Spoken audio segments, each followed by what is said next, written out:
Hey, it's Mike Bast with Keller Williams, America's #1 real estate brokerage firm in the country.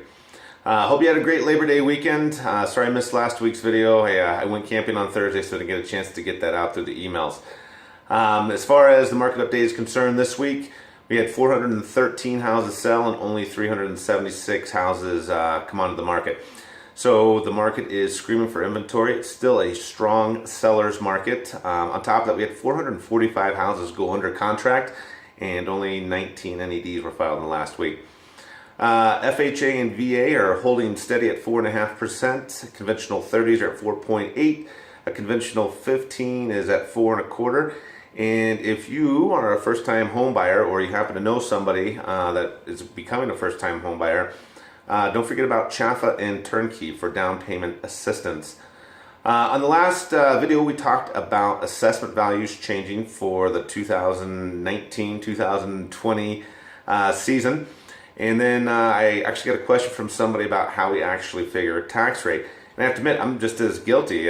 Taxes are just something you have to pay, and the lender told me how much taxes are that I have to pay, but come to find out it is actually an adjustable rate because of that residential rate. So I want to do a quick figure here on a $300,000 house, and you multiply it by 7.2%, which is that residential assessment rate, which comes from the 55-45 rule that we talked about in the last video with Governor Gallagher back in the 80s. So once you do that, you come out to $21,600, and then you're actually, that's what your assessed rate is, and then you have to multiply that by your mill levy. And that depends on your district. A lot of it's got to do with school district, fire district, those sort of things. I'm just using my personal one up here in District 49 in the Indigo Ranch area. And it's 0.087651. And so $300,000 house, the taxes that's due are $1,893.26 annually. Again, we talked about it. The residential assessment rate could be going down because they're making more money collecting taxes from commercial and vacant land. So residential taxes rates are going down to 6.2, or like almost a whole percentage point is what we talked about. And because of Tabor, once it goes down, it can't go back up. So then we talked more about Initiative 93 in the last video. It's going to be on the November ballot. It's dealing with school districts. I looked a little bit more into it and come to find out it's regarding state income tax for anybody making $150,000 or more a year.